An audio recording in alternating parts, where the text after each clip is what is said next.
네, 얘 왜 이러는 걸까요? 두 번째 사연 이어서 해보겠습니다. 언제 어디서나 한 명쯤은 있을 법한 그 사람의 심리를 저희 정신건강의학과 의사들이 파헤쳐드리는 그런 시간이죠. 이번 시간에는 어떤 사연이 준비되어 있을지 우리의 에릭남을 똑같이 닮은 에릭남 요정, 피곤한 사냥개, 늙은 사냥개 김지용 선생님께서 한번 사연 소개 부탁드릴게요. 피곤한 아들 소개 너무 감사합니다.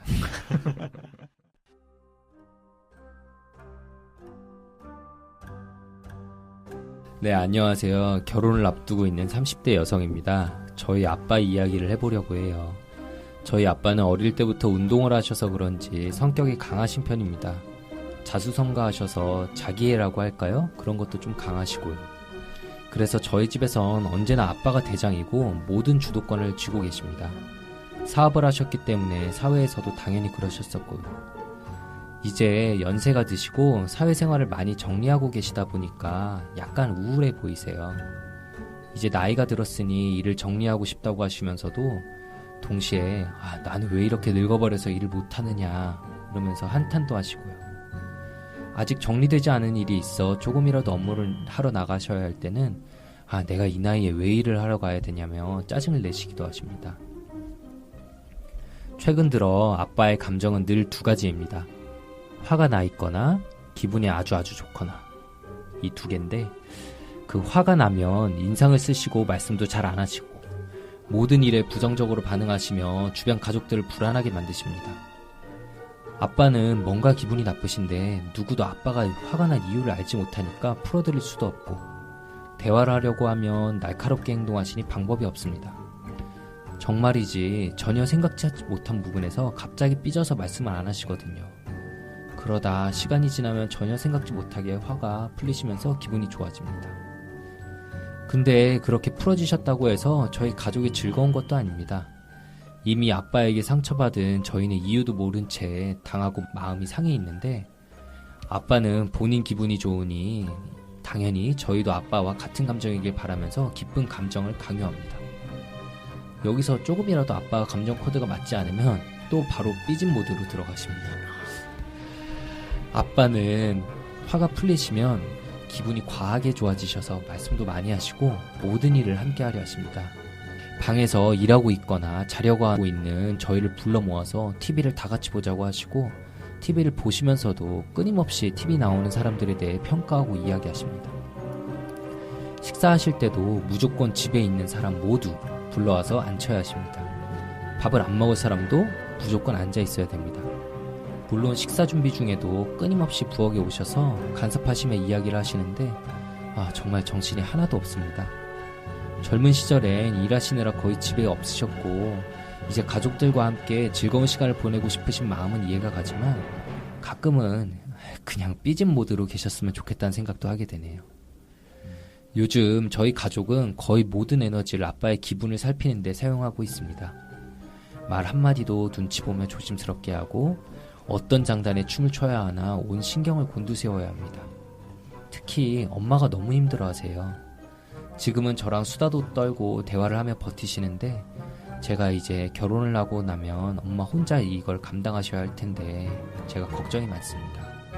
아버지께서 젊을 때도 화가 많긴 하셨지만 요즘은 화가 아니라 작은 일에 쉽게 삐치시고 감정 조절이 잘 안 되시는 것 같아서요.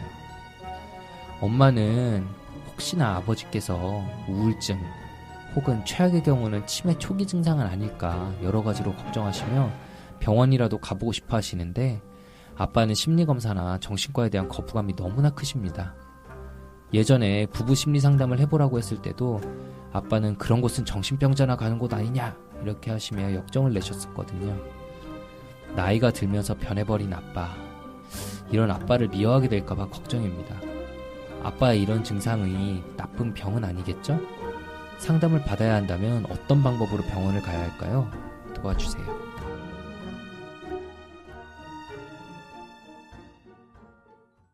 네, 아버지에 대한 사연을 보내주셨네요. 그동안 아버지의 마음이 궁금하다, 아버지를 좀 도와드리고 싶다 이런 사연들이 많이 왔었는데 저희가 소개해드리는 건 처음인 것 같아요. 자, 다들 사연 들으면서 좀 어떤 생각들이 드셨나요? 사연자분의 그 아버지에 대한 애정이나 그 아버지를 걱정하시는 마음이 엄청 느껴졌습니다. 그 아버지의 어떤 변한 모습에 가족들 모두 힘들어하고 계시는데 어떻게든 이걸 조금 고치고 도와주고 싶어 하시는 것 같아요. 근데 이제 치료까지 권유를 드려봤는데 잘 되지 않고 있다니까 좀 안타깝네요. 네. 젊은 시절에는 일하느라 거의 집에 없다가 이제 가족들과 함께 시간을 보내고 싶어 하시는 것 같다고 하셨잖아요. 좀 그 보니까 이제 동상이몽이었나? 좀 TV에서 본 게 좀 생각이 났어요. 멀리 섬에서 일하느라 집에 자주 못 오는 아버지가 나왔었는데 집에 와서 가족들이랑 잘 지내려고 해도 잘 안 되는 거예요. 그때 아버지가 자기 이제 은행 ATM기가 된 것 같다 이런 얘기를 했는데 백령도에 계실 때 허경 선생님 얘기 아니에요? 아, 제 얘기였나요? 허버지. 재작년 근데 ATM기라고 하기에는 뭐 너무 잔액이 많지 와이프분께서 한 3-4배를 보셔서 예, 또 다른 방향에서 좀 마음이 아프네요. 어쨌든 예, 그런 사연이 좀 나왔었는데 물론 이제 사연자분의 가족들은 그 TV의 이제 가족들과는 다르게 아버지한테 이제 좀 도와드리려고 많이 하시지만 어쨌든 갑자기 아버지와 지내는 시간이 많아지면서 겪게 되는 어려움이라는 점에서 그 프로그램이 좀 떠올랐어요. 네, 뭐 근데 정도의 차이는 있겠지만 저희도 그렇고 저희 주변에서 좀 많이 있을 수 있는 일인 것 같아요. 이 사연이 저희 나이도 이제 사연자분하고 비슷하다 보니까 아버지가 은퇴를 앞두시는 경우도 많잖아요.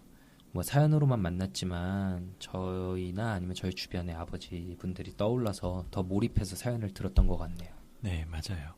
주변에서도 은퇴하고 나면 금방 나이가 든 것 같다. 뭐 일할 때는 힘이 많았는데 1년 사이에 힘이 하나도 없어졌다. 이런 이야기들을 들어봤었는데 이걸 은퇴 증후군이라고 하는데요. 퇴직을 하고 난 뒤에 심리적으로 위축되는 걸 말해요. 우울하거나 의욕이 떨어지거나 무기력한 것 같은 정신과적인 증상하고 뭐 소화불량이나 두통 같은 신체 증상이 나타나는데 사연자분의 아버지께서 성격이 급격하게 변하고 쉽게 화를 내면서 예민해지셨다고 하는데 전 은퇴 증후군 이게 의심이 좀 되네요. 네.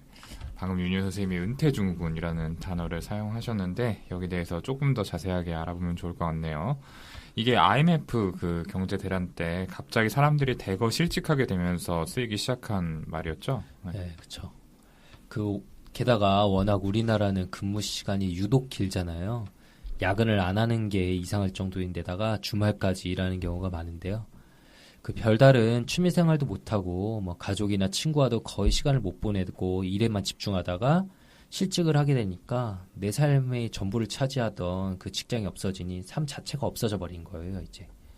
그 일이라는 게 거의 유일하게 자존감을 유지시켜주는 수단이었을 수도 있는데 그게 없어지니까 자존감도 손상되고 아까 희우가 얘기했던 것 같은 뭐 우울, 불안, 무기력, 분노, 식욕 저하, 뭐 신체 통증 등의 여러 증상들이 나타날 수 있게 되는 거죠.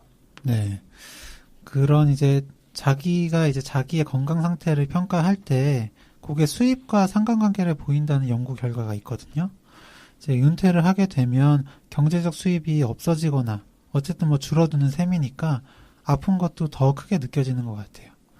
또 은퇴할 즈음의 나이가 되면 자녀들은 이제 결혼을 해서 품을 떠나거나 또 친구들을 만나는 것도 쉽지가 않잖아요.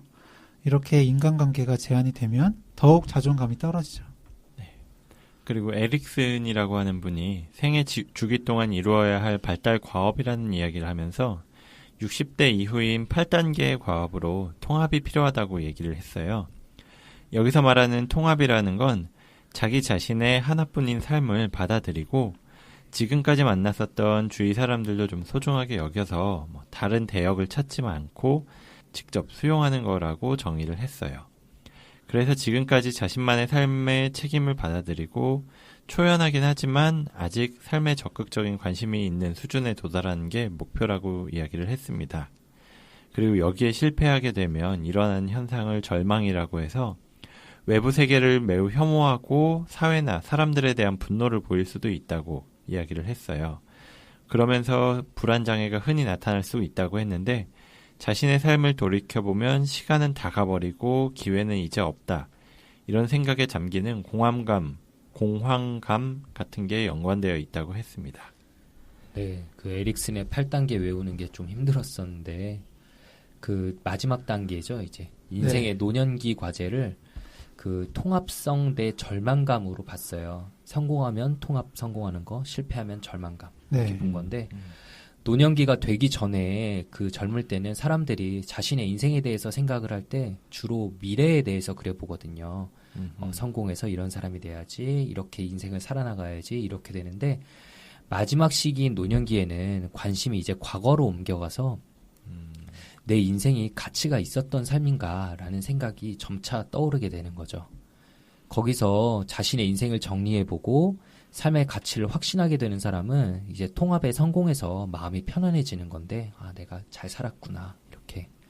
반면에 불만족스러웠던 점들에 더 몰두하게 되는 사람들은 절망하고 슬퍼지는 거죠. 아, 이제 내 인생 끝나가는데 나 헛살았구나, 라면서 계속 다른 거에 집착하게 되고. 이건 온전히 자신 스스로의 좀 주관적 평가이기 때문에 주변 사람들의 평가나 뭐 경제적, 사회적인 성공과 반드시 연관이 있는 건 아니에요.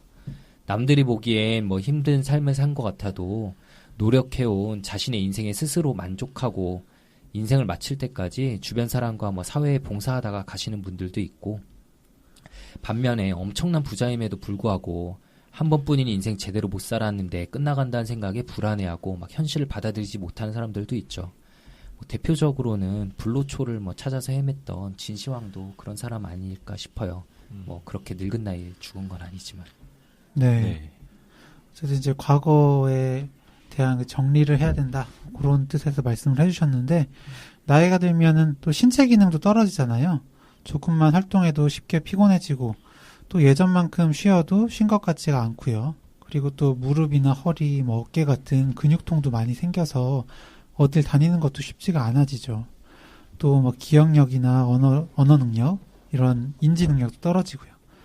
이렇게 뭐 신체 기능들이 떨어지고 몸도 아픈 데도 많으면 결국엔 이제 정신 신체 증상이나 건강 염려증, 우울증 같은 증상들이 또 생기기도 합니다.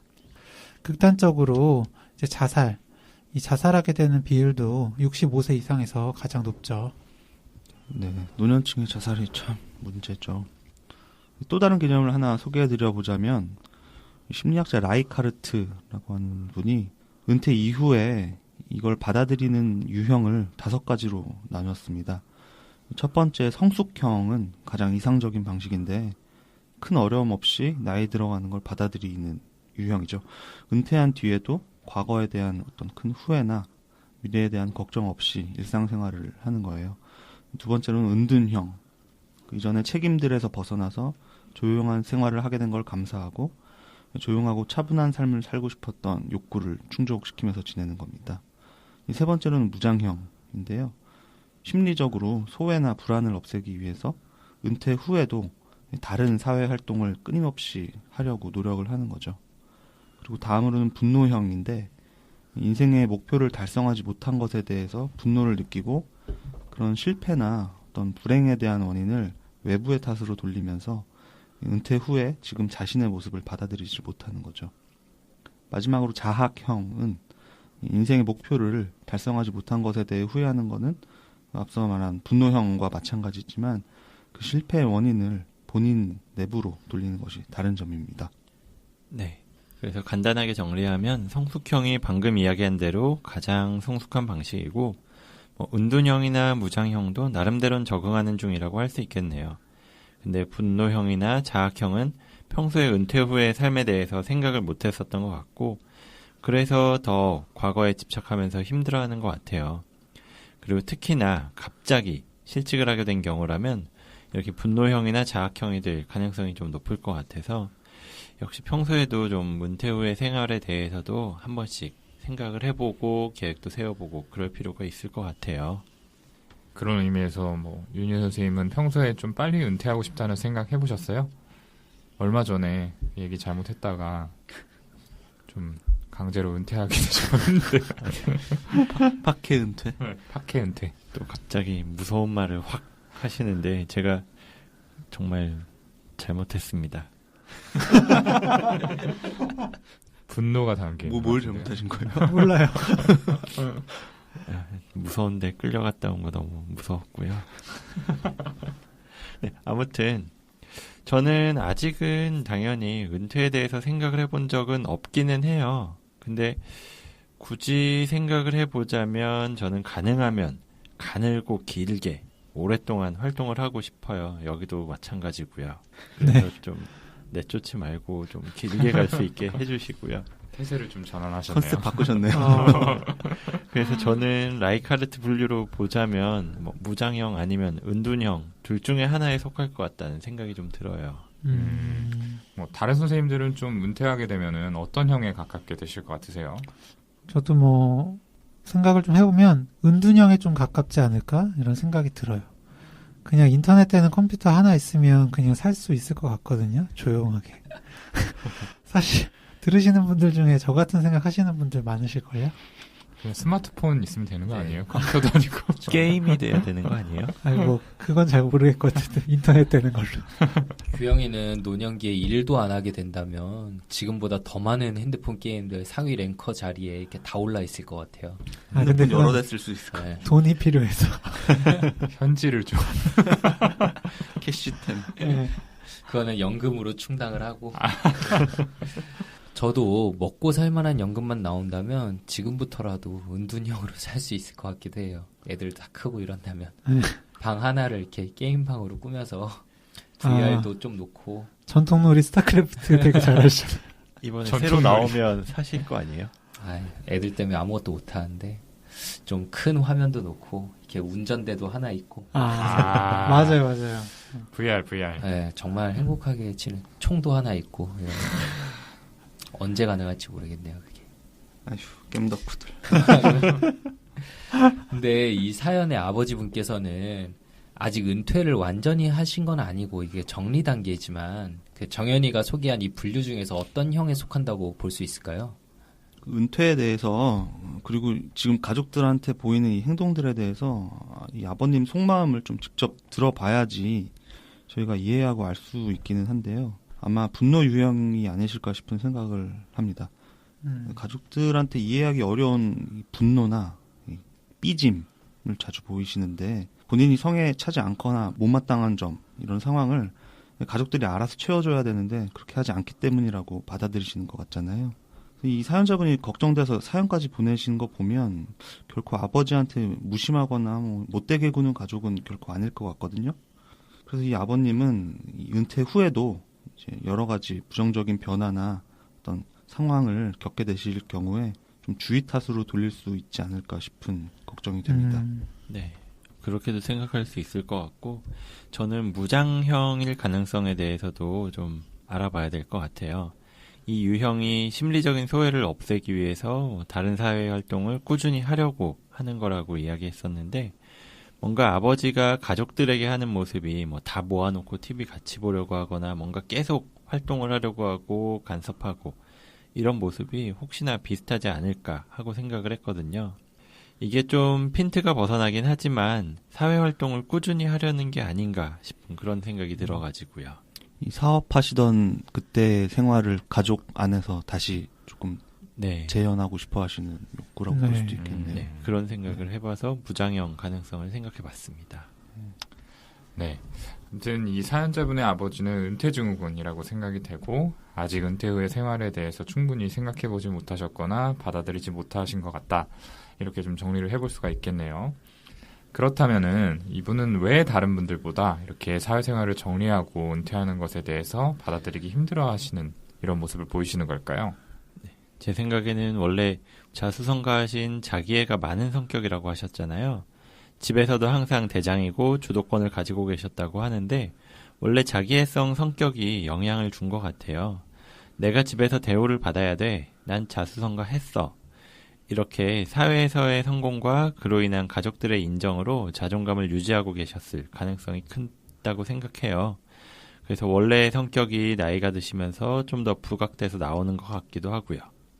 젊으셨을 땐 사업도 하고 또 가족들 지지도 받으면서 뭐 감정 기복이 있거나 아니면 성격적인 부분이 튀어나와도 그렇게 문제가 되지 않다가 일을 정리하고 줄여가면서 자존감의 상처를 받으시면서 크게 위축되신 게 아닌가 싶기도 하네요.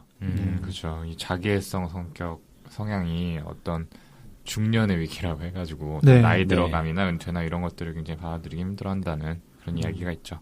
네, 그래서 그 우울이나 무기력, 짜증 같은 것들이 많이 생기기도 하고 또 실제로 가족분들하고 이제 지내게 되는 시간 자체가 길어지니까 이전보다 더 귀찮게 하고 그러다 보면 가족들도 이전과는 다르게 조금 매몰차거나 아무래도 참지 못하고 좀 예민하게 대하실 경우가 많을 거고 아버님은 거기에서 이제 또 상처받아서 어떤 부정적 감정을 심하게 느껴지게 되는 악순환인 것 같습니다. 지금까지는 그럭저럭 따님인 사연자분께서 어떤 완충 역할을 하고 계시지만 많이 힘들고 지치셨을 것 같아요, 가족분들이. 네. 또 이제 사연자분의 어머니께서 조기 치매가 아닐까 이제 걱정을 하셨다고도 하셨는데요. 이것도 한번 생각을 해봐야 할 문제 같긴 해요. 사실 예전에는 치매라고 하면 완전히 기억력이 떨어지고 일상생활도 못하고 옆에서 누가 계속 도와줘야 하는 그런 상태를 생각했었죠. 그런데 요즘은 그 개념이 조금씩 바뀌어서 더 진행이 되기 전에 빨리 진단을 하고 치료를 하자. 이런 쪽으로 좀 패러다임이 바뀌었잖아요. 네. 그래서 조기 진단의 중요성을 강조하고 있고요. 아무튼 그래서 치매의 초기 증상으로 보는 것들이 뭐 단순한 기억력 감퇴도 있지만 감정의 기복이라든지 또 성격이 변화하고 또 충동성이 늘어나고 이런 것들도 이제 조기 치매의 증상 중에 하나로 이제 중요하다고 보거든요. 그래서 이제 사연자분 아버지 같은 경우에도 이제 초기 치매의 가능성은 아닐까 좀 생각을 해봐야 될 것 같습니다. 네. 그래서 이걸 확인해 보려면 정밀 검사가 필요할 텐데요. 문제는 사연자분이 말씀하신 것처럼 병원에 가서 검사를 받아보려고 하는데 역정을 내시면서 거부했다고 하셨잖아요. 사실 이럴 때 어떻게 해야 될지 모르겠다는 분들을 많이 봤어요. 이게 정말 어려운 문제긴 한데 그래도 계속 가족들이 설득을 하는 수밖에 없기는 했죠. 그래서 조금이나마 도움을 드리자면 우선은 뭐 이상이 있어서 간다고 하는 것보단 뭐 건강검진차 가보자고 하시는 게 어떨까 싶어요. 요즘엔 건강검진 항목에서도 치매가 포함되는 게 많이 있잖아요. 네. 그것도 좋은 방법 같네요. 또 한 가지를 덧붙이자면은 그래도 이런 기억력이나 성격 검사 이런 것들을 하자고 하면은 역시나 거부감을 보이실 수도 있는데요. 이때 아버님 본인의 문제가 있어서라고 직접적으로 이야기하는 것보다는 어떤 가족들이 겪고 있는 어려움을 우회적으로 이야기하시면서 좀 접근하는 게 나을 수도 있어요. 그러면서 아버지 스스로도 본인의 감정 기복에 대해서 돌아보실 수 있게 하는 게 좋다는 이런 생각도 드네요. 네. 지금까지 치매 가능성들에 대해서도 좀 얘기해 주셨는데, 물론 전두축두엽 치매의 경우 그 일반적인 뭐 알츠하이머 치매나 이런 것보다 이른 나이에 발병을 하고 기억력의 저하가 메인이 아니고 성격 변화가 더 먼저 두드러지는 질병이긴 하니까 그 이론적으로 볼 때 그 사연자분의 아버지께서 보이시는 모습이 뭐 그로 인한 것일 가능성은 있다고 봐요, 저도. 하지만 근데 현실적으로는 아주 낮은 가능성이라고 생각하거든요. 왜냐하면 하필이면 이런 성격, 행동의 변화가 나타나기 시작한 게 그 사회생활을 정리하는 이런 타이밍에 맞춰 나타난 거니까 그 심리적인 문제로 인해 발생한 변화의 가능성이 훨씬 높다고 생각은 해요. 그 수십 년간 지속되어 온 자신의 그 사회적인 뭐 가정 내에서의 위치, 역할이 갑작스럽게 변한다는 건 생각보다 훨씬 스트레스를 유발하는 일이거든요. 근데 뭐 건강검진을 받아보시게 하는 아이디어는 여러모로 가장 좋은 생각인 것 같고요. 그 건강검진 센터에 가면은 그쪽에서 보통 나이대에 맞춰서 연세가 이 정도 되셨으면 인지기능에 대한 항목들도 추천을 하시니까 그런 것들로 인해 자연스럽게 검사를 받아보실 수 있지 않을까 이런 생각이 들긴 합니다. 네, 좋습니다. 자, 뭐 검사 얘기를 해주셨는데 그 외에 사연자분들이나 아니면 또 가족분들에게 어떤 조언을 드릴 수가 있을까요? 저는 이 어머님도 조금 걱정인데 저희가 아까 사연자분 아버지가 은퇴증후군일 가능성이 있다는 말씀을 드렸지만은 지금 상황 계속되면 이 어머님이 은퇴 남편 증후군을 겪게 될 가능성이 높은 것 같습니다. 이 은퇴한 남편하고 같이 지내면서 생기는 여러 가지 심리적인 증상들을 얘기하는 건데요. 남편이 은퇴를 하면서 아내 스트레스가 많아져서 여러 가지 신체 증상을 겪기도 하고 또 정신적으로도 우울, 불안하고 예민해지는 어떤 일련의 증상들을 말하는 겁니다. 우리나라보다 고령화 사회에 먼저 진입한 일본에서 지난 91년에 어떤 정신질환의 하나로서 발표를 했죠. 손정현 선생님 좀 오늘 준비를 많이 하셨네요. 저는 은퇴 남편 증후군에 대해서는 사실 잘 못 들어봤던 것 같은데 신기한 게 있네요. 저도 뭐 서칭하다가 역시 인터넷 때는 컴퓨터가 있어야 됩니다. 예. 근데 이제 또 인터넷을 보면 남편이 밖에서 밥 먹고 들어온다고 할 때 가장 고맙다 이런 얘기들이 있잖아요. 실제로 한국보건사회연구원의 발표에 따르면 여성의 70% 이상이 나이 든 남편을 보는 게 좀 부담스럽다 이렇게 했다고 하네요. 남편이 은퇴를 하면서 아내가 스트레스를 받는 가장 큰 이유는 하루 종일 같은 공간에 함께 지내야 한다는 것일 겁니다. 자녀들을 키우느라고 이제 누구 엄마로 계속 지내다가 이제서야 독립시키고 내 삶을 살려고 하는데 갑자기 그 시간을 뺏기는 느낌이 들기도 하거든요. 네. 남편 입장에서는 뭐 평생 동안 가족을 위해서 열심히 일했기 때문에 일 정리하고 나서 가족들에게 존중과 대우를 받기 원할 것 같아요. 근데 그동안 가족들과 보내지 못한 시간을 보상받아야겠다. 이렇게 생각하는 것도 이해가 되고요. 그래서 사연 속의 아버지도 모든 일을 함께 하려고 하시잖아요. 뭐 식사하거나 TV 보거나 아니면 음식 준비하는 그 과정에서도 계속 간섭을 하시고 그러는 것처럼요. 네, 근데 뭐 꼭 보상을 바라시는 행동은 아닐 수도 있겠다는 생각이 드는 게 그 일을 그만두시면서 아버지께서 그동안의 본인 삶을 돌아보셨을 때 내가 가족과 함께 할 시간이 정말 적었구나. 이제라도 많은 시간을 보내야겠다라고 생각하신 걸 수도 있고 아니면 젊었을 때 열심히 일할 때에도 가족들을 많이 챙기지 못했던 거에 대해서 항상 마음에 빚이 있어서 그때부터 내가 은퇴하고 나서는 잘 챙겨야지라고 예전부터 뭐 다짐해 오던 것일 수도 있겠죠.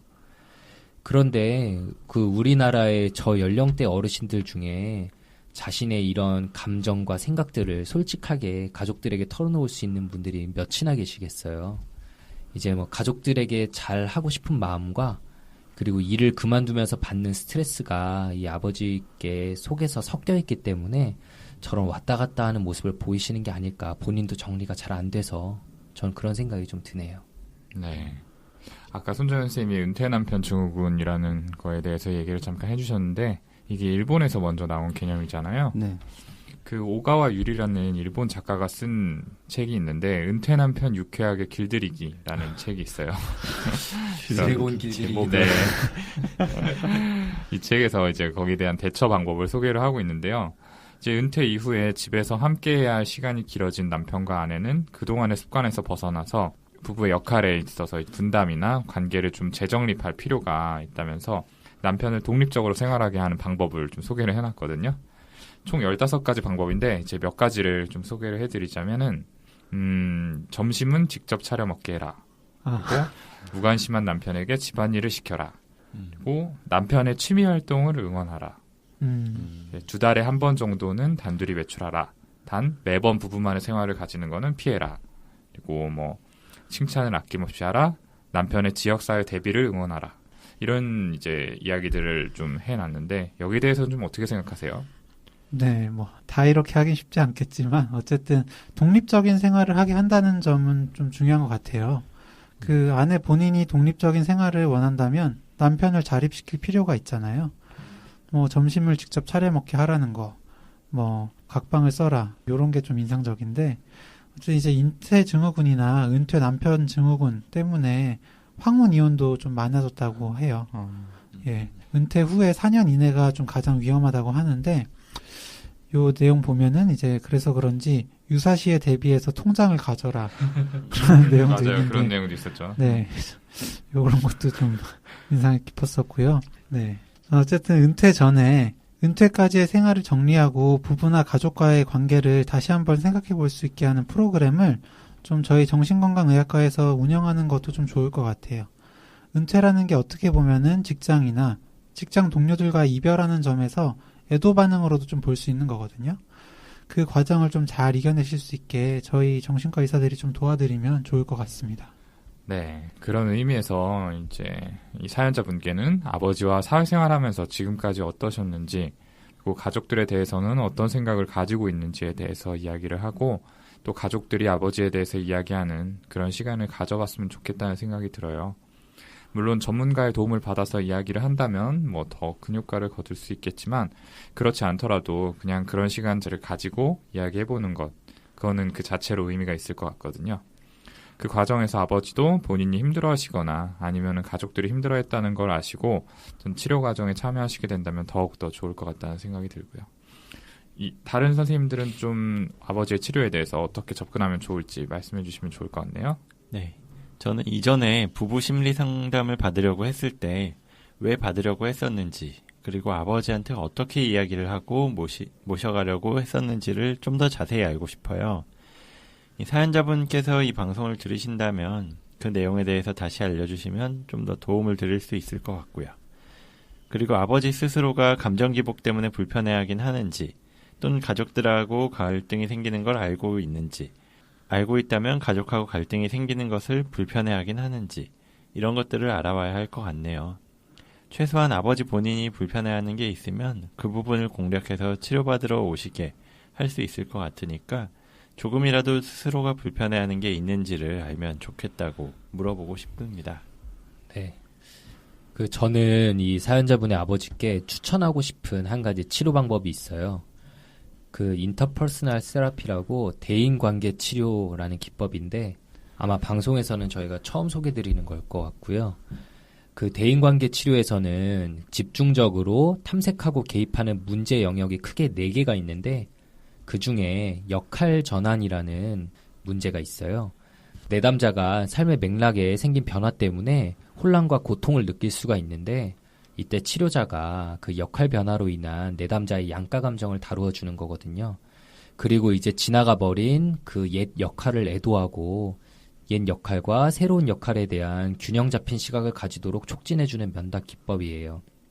전 이 사연을 들으면서 바로 이 치료 대상이겠다라는 생각이 들었는데 이 아버지께서는 일을 정리하고 싶다고 하시면서도 동시에 나는 왜 이렇게 늙어버려서 일을 못하느냐며 한탄을 하신다는 모습을 보면은 자신의 역할 변화에 대한 양가 감정을 가지고 계신 상태거든요. 네.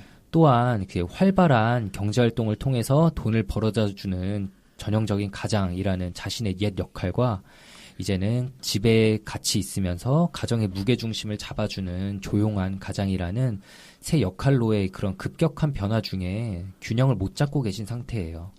그래서 이런 식으로 역할이 좀 전환되는 과정에서 겪는 감정의 좀 어려움과 혼란스러움을 치료자가 잘 잡게 도와줄 수 있는 치료고 일주일에 한 번, 보통 한 3회에서 4개월 정도면 끝나는 치료법이니까 가족분들이 설득만 가능하시다면 이 아버지께 딱이겠다는 생각이 좀 들긴 하네요.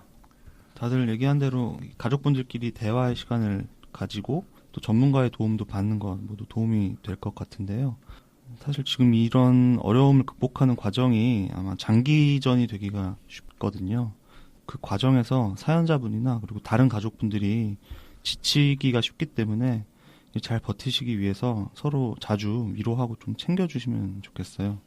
이 은퇴라는 게 대부분 본인한테는 당연히 달갑지가 않은 이벤트고 몇십 년 동안 계속 해오신 일상이 이제 송두리째 바뀌는 큰 변화이기 때문에 거기에 또 적응하고 안정을 되찾는 데는 당연히 꽤 긴 시간이 필요하실 거란 말이죠. 그래서 아버님이 밉고 싫어질 때가 자주 있을 텐데 같이 지내시다 보면 그럴 때 사실 지금 가족 중에 아버님 본인이 제일 힘들고 혼란스러우실 거라는 그런 점을 좀 떠올리시면 좋을 것 같습니다. 네, 이렇게 치료까지 이야기를 나눠봤습니다. 앞서도 말씀을 드렸지만 사연 속 아버지의 연배가 저희들의 아버지들과 좀 비슷하시잖아요. 그러다 보니까 조금 더 와닿고 어떻게 하면 잘 도와드릴 수 있을까 고민을 많이 했던 사연이었네요. 아무쪼록 이 사연 속 아버님께서 가족분들과 갈등을 잘 해결해서 조화로운 인생의 제2막을 잘 즐기실 수 있으면 좋겠습니다. 그럼 마지막으로 저희 페어리손 선생님의 소통창구 3종 세트 안 들을 수 없겠죠. 소개 한번 해주세요. 예, 정신과에 관해서 그리고 본인이나 주위 사람의 고민 그리고 궁금한 점에 대해서 이메일 brainrich6@gmail.com brainrich 숫자 6 @gmail.com으로 보내주시고요. 페이스북 그리고 카카오톡 플러스 친구에 저희가 뇌부자들이라는 아이디로 계정을 개설해서 거기에 이제 방송에서 못다한 얘기들 그리고 새로운 소식들을 올리고 있으니까 친구 추가하셔서 소식들 보시고 소감 남겨주시면 감사하겠습니다. 그리고 저희가 콘텐츠 펀딩이라는 걸 하고 있죠. 그 한국자살예방협회에 그 여러분들이 후원을 해주시면은 전액 기부가 되는 그런 펀딩인데요. 2만 원 이상 기부를 이렇게 해주시면은 저희가 1월에 출간 예정인 책을 드리려고 하고 있으니까 많은 참여해 주셨으면 좋겠습니다. 자몽.co.kr zamong.co.kr로 들어가셔서 프로젝트 탭에 들어가시면 참여하실 수 있습니다. 네, 좋습니다. 오늘 왜 이러는 걸까요? 시간 이걸로 마무리 짓고